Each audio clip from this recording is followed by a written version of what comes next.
Hello friends, welcome. আজকের সেশনে আমরা ডিসকাস করব UGC NET previous year paper 2 philosophy.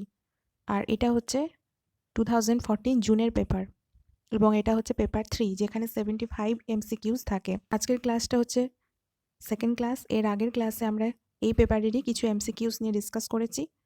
ভিডিওটা তোমরা শেষ পর্যন্ত দেখো, ফিলসফি সম্পর্কে অনেক নতুন বিষয় জানতে পারবে এবং যেগুলো তোমরা জানো সেগুলো রিভাইজ হয়ে যাবে। তাহলে চলো দেখে নেওয়া যাক এই পার্টে কি কি কোয়েশ্চেন আছে। কোয়েশ্চেন নাম্বার 11 থেকে আমরা স্টার্ট করছি। বলা হচ্ছে হোয়াট ইজ মিন্ড বাই পঞ্চলব্ধি। পঞ্চলব্ধি কথার অর্থ কি? এখানে পঞ্চলব্ধি বলতে 5টা স্টেজ বা 5টা স্টেপকে বোঝানো হয়েছে। সেই স্টেপগুলো কি কি? রাইট আনসার হবে অপশন বি, ক্ষেয় উপশম লব্ধি বা ক্ষেয়োপশম লব্ধি, বিশুদ্ধি লব্ধি, দেশনা লব্ধি, প্রায়োগ্য লব্ধি এবং কারণ লব্ধি। লব্ধি কথার অর্থ হচ্ছে কোনো কিছুকে পাওয়া বা কোনো কিছু প্রাপ্ত হওয়া। জৈন দর্শনে সম্যক দর্শন লাভ করার জন্য এই 5টে লব্ধির মধ্যে দিয়ে আমাদের যেতে হয়। অর্থাৎ জৈন দর্শনে 5টা লব্ধির দ্বারা সম্যক দর্শন লাভ হয়। তাহলে প্রশ্ন হচ্ছে সম্যক দর্শনটা কি? সম্যক দর্শন হলো, সম্যক দর্শন যদি লাভ হয় তাহলে আমাদের আত্মজ্ঞান হয়। জীব নিজেকে কেবল আত্মারূপে উপলব্ধি করতে পারে, আত্মারূপে নিজেকে জানতে পারে এবং সে পরমাত্মাকেও উপলব্ধি করতে পারে। এই 5টা লব্ধি বা 5টা সিঁড়ি পেরিয়ে গিয়ে সম্যক দর্শন লাভ হয়। যেমন ধরো কেউ যদি ডক্টর হতে চায় তাহলে তার জন্য কিছু যোগ্যতা থাকা দরকার, তাকে সেই মতো স্টাডি করতে হবে, কিছু স্টেপ পেরিয়ে গিয়ে তবেই সে ডাক্তার হতে পারবে। ঠিক সেরকমই আমাদের সম্যক দর্শন লাভের জন্য কিছু যোগ্যতা থাকা দরকার, সেই যোগ্যতাগুলো অর্জন করাকে বলা হয় লব্ধি। আর এই লব্ধি হলো 5 প্রকার। এক এক করে দেখে নিই একটু সংক্ষেপে যে লব্ধিগুলোর অর্থটা কি। প্রথম হচ্ছে ক্ষেয় উপশম লব্ধি। ক্ষেয় উপশম লব্ধি বা ক্ষেয়োপশম লব্ধি বলতে বোঝায় মানুষের মধ্যে চিন্তাভাবনা করার মতন ক্ষমতা থাকা চাই। মানে যে ব্যক্তি সম্যক দর্শন লাভ করতে চান তার মধ্যে একটা থিঙ্কিং ক্যাপাসিটি থাকা চাই। সে আত্মা, পরমাত্মা, দেহ, মন, শরীর এগুলো সম্পর্কে থিঙ্কিং করতে বা চিন্তা করতে পারবে, সেরকম একটা ক্ষমতা তার মধ্যে থাকা চাই। আত্মা সম্পর্কে সে চিন্তায় যদি না করতে পারে তাহলে তার তো আত্মজ্ঞান হবে না, সম্যক দর্শন হবে না। কাজেই থিঙ্কিং ক্যাপাসিটি থাকা দরকার। যেমন ধরো কোনো গাছপালা বা জড় বস্তু, তাদের কোনো থিঙ্কিং ক্যাপাসিটি থাকে না, তারা চিন্তা করতে, বিচার বিবেচনা করতে পারে না। এই প্রথম যে স্টেজটা এটাকে বলা হয় ক্ষেয়োপশম লব্ধি। তারপরে সেকেন্ড স্টেজ বা সেকেন্ড যে সিঁড়ি সেটা হচ্ছে বিশুদ্ধি লব্ধি। ক্ষেয় উপশম লব্ধি লাভের পরেও মানুষের মধ্যে যদি রাগ, কোনো কিছু পাওয়ার জন্য যদি খুব ডিজায়ার থাকে, সেগুলোকে জৈন দর্শনে কষায় বলা হয়। তো এই কষায়টা যদি খুব বেশি পরিমাণে থাকে তাহলেও সম্যক দর্শন লাভ করতে পারে না মানুষ। এগুলো সম্যক দর্শন লাভের পথে বাধার স্বরূপ, বাধা হিসাবে কাজ করে। কারণ এই জিনিসগুলো আমাদের মুক্তির পথে বাধা দেয়, এগুলো সংসারের মধ্যে আরও বেশি করে আমাদের আটকে রাখে। তার জন্যই বলা হচ্ছে যে কষায় মুক্ত হতে হবে। তো এই বিশুদ্ধি লব্ধি স্টেজে মানুষ কষায় থেকে মুক্ত হয়। তারপর থার্ড স্টেজ হলো দেশনা লব্ধি। দেশনা বলতে বোঝানো হয়েছে উপদেশকে বোঝানো হয়েছে, গুরুর উপদেশ বা শাস্ত্রবাক্যের উপদেশ। ব্যক্তির মধ্যে থিঙ্কিং ক্যাপাসিটি আছে, সে চিন্তা ভাবনা করতে পারে, বিচার করতে পারে এবং সে কষায় মুক্ত হয়ে গেছে, কিন্তু গুরুর উপদেশ সে পায়নি। তাহলে গুরুর উপদেশটাও দরকার, কারণ কেউ নিজে নিজে সম্যক দর্শন লাভ করতে পারে না। সম্যক দর্শন লাভের জন্য গুরুর উপদেশ দরকার। আত্মা, পরমাত্মা এগুলো কি? এগুলো তো ব্যক্তি নিজে থেকে দেখতে পায় না এবং সে জানতেও পারে না। তাহলে পরে সে কি করে আত্মাকে উপলব্ধি করবে? আগে তো সেই জিনিসটা সম্পর্কে তার জানার কিছুটা হলেও তার সেটা নিয়ে জানার দরকার। তো সেটা কার কাছ থেকে জানতে পারবে? আচার্য বা গুরুর কাছ থেকে জানতে পারবে এবং সেই আচার্য বা গুরু তাকে সঠিক গাইডেন্সও দেবেন যে কিভাবে গেলে, কোন পথে গেলে আমাদের আত্মজ্ঞান হবে। সেই জন্য গুরুর গাইডেন্স দরকার এবং কোনো শাস্ত্র পাঠের দ্বারাও আমরা এই গাইডেন্স পেতে পারি, কারণ সেই শাস্ত্রগুলো কোনো গুরু, মুনি, ঋষিরাই লিখে গেছেন। তাই দেশনা বা উপদেশ হচ্ছে খুবই আবশ্যক সম্যক দর্শন লাভের জন্য। ফোর্থ স্টেপ হলো প্রায়োগ্য লব্ধি। এই স্টেজে জীবের যে অশুভ কর্মের ফলের যে শক্তি সেটা কমতে থাকে এবং তার সাথে সাথে পূর্ব কর্মের ফলদানের সময়টাও কমতে থাকে। কোনো খারাপ কাজ করে তার ফলে তার যে কাজের যে শক্তি, সেই শক্তিটা কমতে থাকে এবং তার সাথে সাথে আগের যে কাজগুলো করেছে তার তো একটা ফলদানের এক টাইম থাকে, তো সেই টাইমটাও কমতে থাকে এই প্রায়োগ্য লব্ধি স্টেজে। কারণ লব্ধি স্টেজে জীব বা আত্মা ধীরে ধীরে কর্ম থেকে মুক্ত হতে থাকে। আত্মার মধ্যে যে কর্মগুলো যুক্ত থাকে সেই কর্ম থেকে আত্মা ধীরে ধীরে মুক্ত হতে থাকে এবং আরও পিওর, আরও নির্মল, বিশুদ্ধ হতে থাকে। একেই বলে কারণ লব্ধি। এখানেও কর্মফল আরও কমতে থাকে এবং এই স্টেজটা হচ্ছে ফাইনাল স্টেজ। এই স্টেজটা খুবই কঠিন। ক্ষেয়পশম লব্ধি থেকে মানুষ ধীরে ধীরে একটা একটা করে স্টেপ এগিয়ে যায়, হাইয়েস্ট অ্যাসেন্ডিং অর্ডারে মানুষ যেতে থাকে এবং কারণ লব্ধি স্টেজটা হচ্ছে লাস্ট এবং হাইয়েস্ট স্টেজ। এই স্টেজে সবাই পৌঁছাতে পারে না, খুব রেয়ার মানুষই এই স্টেজে পৌঁছাতে পারেন এবং যিনি পৌঁছান তিনি মুক্তি অনুভব করেন, তিনি মুক্তি লাভ করেন বা লিবারেশনকে অ্যাচিভ করতে পারেন। আর এই কারণ লব্ধি আবার 3 প্রকার হতে পারে: অধ কারণ, অপূর্ব কারণ এবং অনিবৃত্তি কারণ, যেগুলো নিয়ে আমরা পরের কোনো সেশনে ডিসকাস করব। Next question, mark the correct symbolization for given statement. Symbolize করতে হবে, একটা স্টেটমেন্ট দেওয়া আছে সেটাকে। কি বলা হচ্ছে? If anything is damaged someone will be blamed. If anything is damaged, এখানে স্টেটমেন্টটা যা দেওয়া আছে সেই অনুসারে ডি বলতে ড্যামেজকে বোঝানো হয়েছে, সামওয়ান বলতে পি এবং ব্লেমড হলো বি। এখানে কোয়ান্টিফায়ার বা পরিমাণক হচ্ছে এক্সিস্টেন্সিয়াল কোয়ান্টিফায়ার ইউজ করা হয়েছে, অর্থাৎ সাম এক্স। তারপরে প্রপোজিশনাল ফাংশন হিসাবে ডিএক্স ব্যবহার করা হচ্ছে। If anything is damaged some x, তারপরে হলো ড্যামেজের ডিএক্স, যেটা প্রপোজিশনাল ফাংশন ইউজ করা হয়েছে। তারপরে ইমপ্লাইজ, তারপর someone will be blamed, someone and he will be blamed. And এখানে আমাদের ধরে নিতে হবে, তো অ্যান্ড হিসাবে এখানে ডট ইউজ করা হয়েছে। তাহলে পি ওয়াই অর্থাৎ someone and he will be or C will be blamed, তাহলে পি.ওয়াই ডট বি.ওয়াই, ব্লেমড বলতে বি.ওয়াইকে বোঝানো হচ্ছে। এখানে আমার একটা জিনিস মনে হচ্ছে যে যদি কোনো বচনের ক্ষেত্রে এনিথিং কথাটা থাকে বা যে কোনো কিছু থাকে, তো সেক্ষেত্রে এ প্রপোজিশন ইউজ হয়, অর্থাৎ তাহলে এখানে হতে পারে এটা এক্সিস্টেন্সিয়াল না হয়ে এটা ইউনিভার্সাল কোয়ান্টিফায়ার হওয়ার কথা আমার মনে হচ্ছে। আর ইউনিভার্সাল কোয়ান্টিফায়ার হলে পরে অর্থাৎ অল এক্স যদি আমরা ব্যবহার করি তবে এখানে আমার ইমপ্লাইজ সিম্বলটা আমরা ইউজ করতে পারি। আর এক্সিস্টেন্সিয়াল কোয়ান্টিফায়ার বা সাম এক্সের ক্ষেত্রে ডট ইউজ হয়। তো এটা আমার জাস্ট মনে হলো, হয়তো এটা প্রিন্টিং মিস্টেক আছে বা এটা হয়তো এভাবেই দেওয়া আছে, কিন্তু অফিসিয়াল আনসার কি অনুসারে অপশন বি কারেক্ট হবে। জাস্ট আমার মনে হলো যে এটা ইউনিভার্সাল কোয়ান্টিফায়ার বা অল এক্স হতে পারে। এবার এই বিষয়ে যদি তোমাদের কোনো মতামত থাকে তোমরা অবশ্যই কমেন্টে জানিও। কোয়েশ্চেন নাম্বার 13, লিস্ট 1 আর লিস্ট 2 এর মধ্যে ম্যাচ করতে হবে। যে 19 রুলস আছে তার মধ্যে যে 10 রুলস অফ রিপ্লেসমেন্ট আছে সেখান থেকে কোয়েশ্চেনটা এসেছে। এতে বলা হচ্ছে not P vel Q triple bar not P dot not Q. এটা হবে 4 De Morgan theory, De Morgan's theorem. তারপরে হচ্ছে P dot Q vel R triple bar P dot Q vel P dot R. এখানে পিটা দুবার distribute হয়ে যাচ্ছে, একবার P dot Q vel P dot R, কাজে এটা ডিস্ট্রিবিউশন।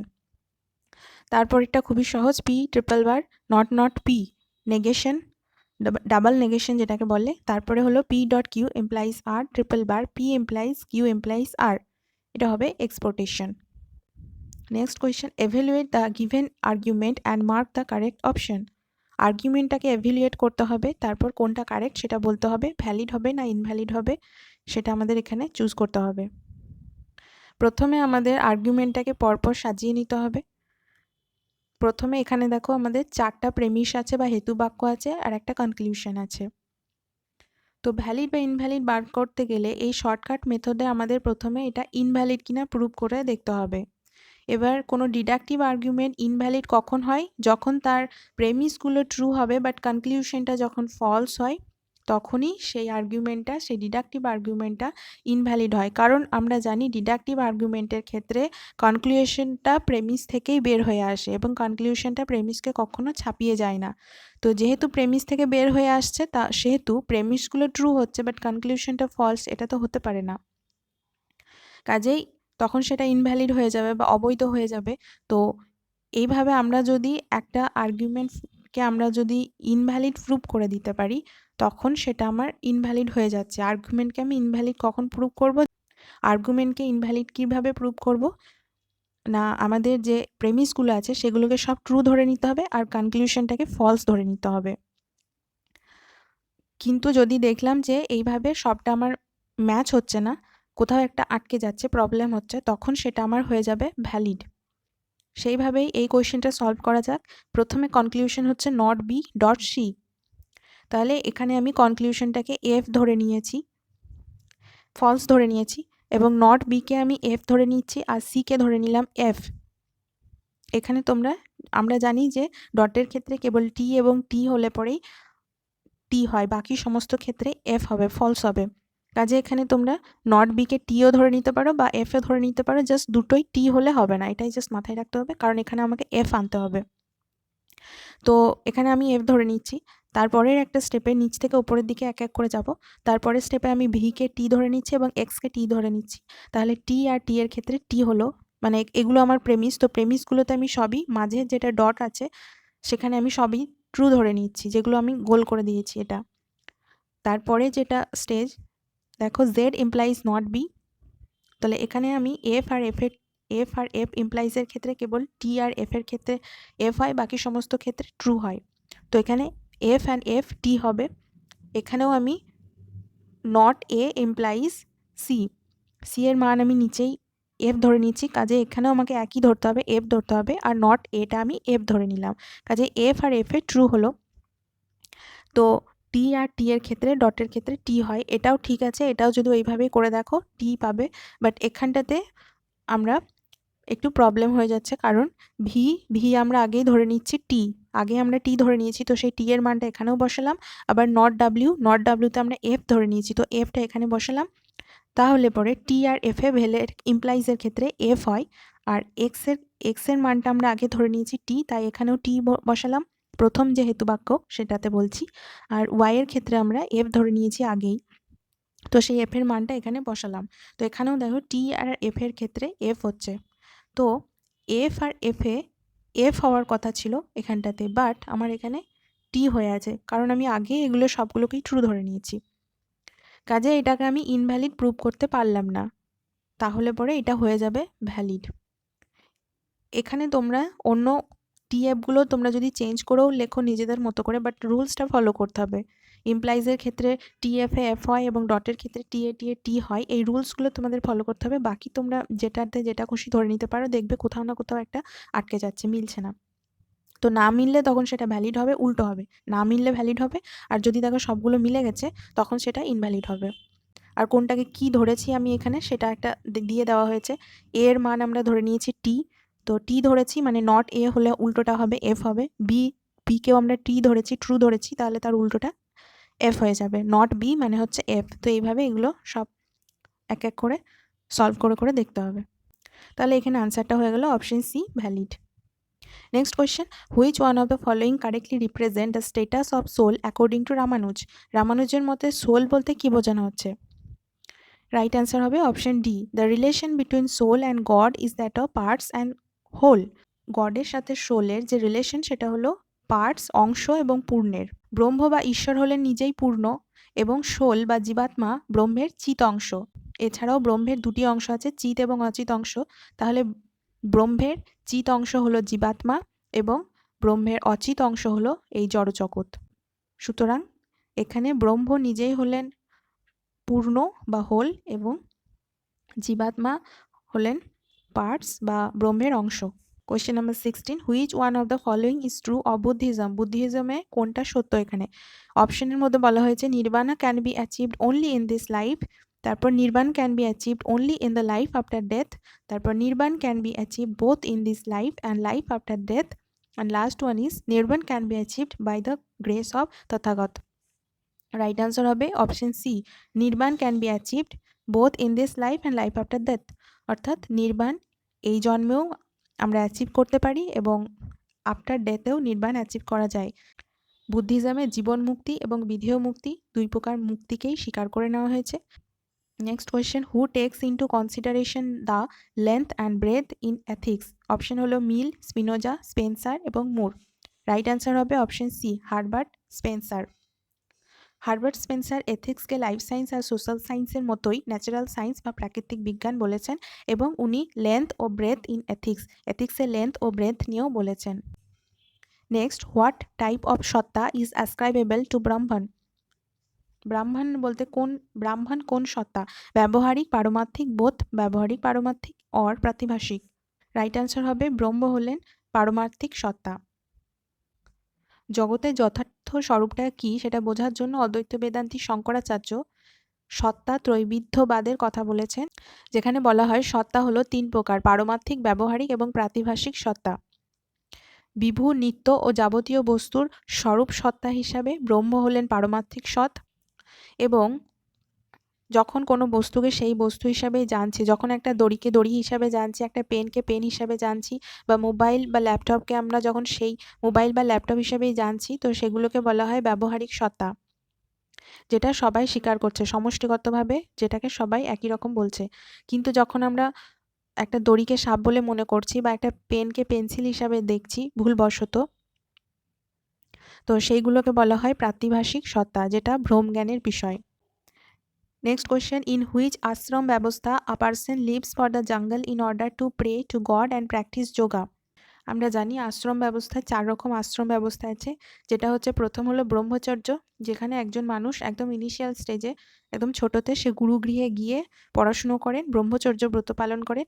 তারপর হলো গার্হস্থ মানুষ তার পড়াশুনো শেষ করে সংসার ধর্ম পালন করেন।